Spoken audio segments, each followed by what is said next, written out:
মুসলিম সম্প্রদায়ের ভাইরা 4 লাখ টাকা 3.5 লাখ টাকা খরচ করে হজে যেতে পারে না, আমি এখানে একটা কাবা শরীফ বানিয়ে দিচ্ছি, এটা মেনে নেবেন? কেন মেনে নেবেন না?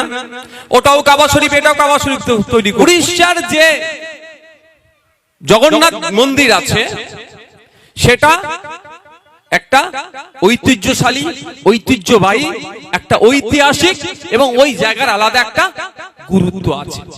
ওই মন্দির যদি প্রতি পাড়ায় পাড়ায় একটা করে দেওয়া হয়, তাহলে সেই উড়িষ্যার যে মন্দির সেই গুরুত্বটা কি আর থাকবে? আপনাদের এলাকায় পূর্ব মেদিনীপুরে একটা মন্দিরের আদলে আর একটা ধাম তৈরি হয়েছে না? কোথায় হয়েছে ওটা? দীঘাতে হয়েছে।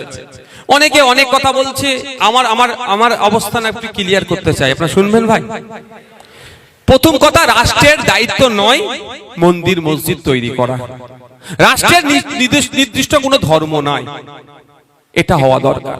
দ্বিতীয়, আমি এই জন্য বিরোধিতা করছি, দ্বিতীয় হচ্ছে উড়িষ্যার যে জগন্নাথ মন্দির আছে সেটা একটা ঐতিহ্যশালী, ঐতিহ্যবাহী, একটা ঐতিহাসিক এবং ওই জায়গার আলাদা একটা গুরুত্ব আছে।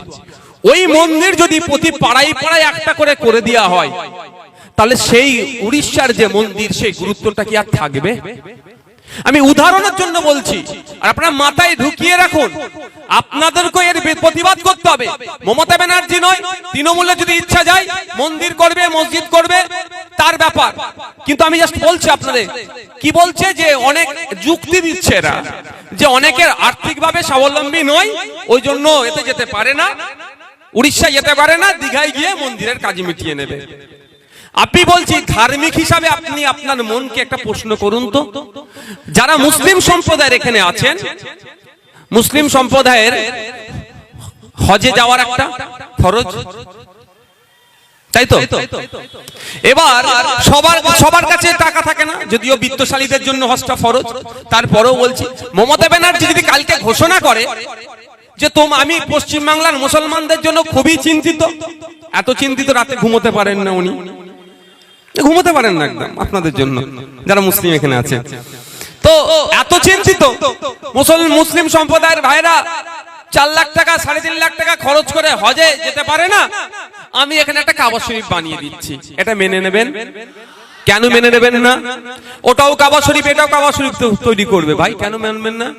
কারণ ওই কাবা শরীফে ঐতিহ্য, ইতিহাস ওর যেটা আছে, আর আপনার পাড়ার কাবা শরীফ তৈরি করলে কি এক হবে? তাহলে মমতা ব্যানার্জি যে উড়িষ্যার জগন্নাথ ধামের মন্দিরের যে ঐতিহ্য, যে ইতিহাস নতুন একটা তৈরি করে, সেটা কমাচ্ছে না বাড়াচ্ছে? ওটার কমিয়ে দিচ্ছে। তো কালকে আবার এক জায়গায় হবে, তো এটা মাথায় রাখবেন। এই জন্য আমরা এর প্রতিবাদ করছি।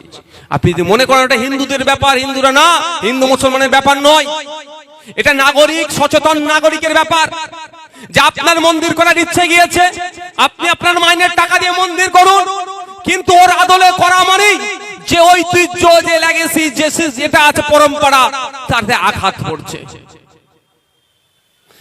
আমাদের তারকেশ্বরে অনেকে গঙ্গার পানি নিয়ে যায়, তার পরিবর্তে যদি শেওড়াফুলির দিকে একটা কেউ মন্দির করে দেয়, বলে এখানে ওই তারকেশ্বরে না গিয়ে একটু দূর হয়ে যাচ্ছে, তাহলে শেওড়াফুলিতে তুমি ঢেলে নিয়ে চলে যাবে, দুটো কি এক জিনিস হবে? ধর্মীয় দিক থেকে বলছে, আমি বোঝানোর জন্য বলছি, যে যা ধর্ম পালন করবে এক হবে কি? কারণ ওটার একটা গুরুত্ব নিয়ে সে ওখানে যাচ্ছে। তো এইগুলো আমাদের মাথায় রাখতে হবে, এই জন্য আমি বিরোধিতা করছি। আর এইগুলো যদি আপনি না প্রতিবাদ করেন, দেখবেন, আপনি বলে রাখছি, এরা মসজিদের মধ্যে ঢুকে যাচ্ছে, এরা মন্দিরের মধ্যে ঢুকে যাচ্ছে, কালকে নকল কাবা শরীফ এরা তৈরি করে দিতে পারে। এদের বিশ্বাস নেই, এদের দরকার ভোট, আর কিচ্ছু চায় না এরা।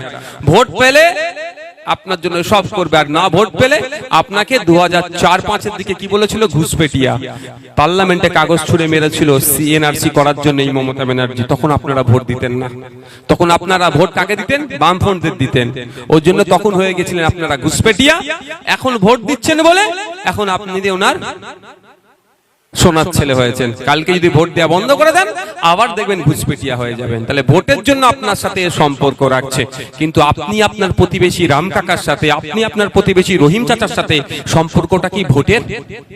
ভাই ভোটের সম্পর্ক দীর্ঘ বছর ধরে একসাথে উঠা বসা করছেন, তাহলে সামান্য ভোটের জন্য ভোট কি নিয়ে কি হবে? হয় শুভেন্দু অধিকারী মুখ্যমন্ত্রীর স্বপ্ন দেখছে, আর মমতা ব্যানার্জি আবার মুখ্যমন্ত্রী হওয়ার স্বপ্ন দেখছে। এই তো তারা মুখ্যমন্ত্রী হবে, আপনার পাশের বাড়ির কাকার সাথে, আপনার পাশের বাড়ির চাচার সাথে আপনি হিংসায় জড়িয়ে পড়ছেন কেন ভাই?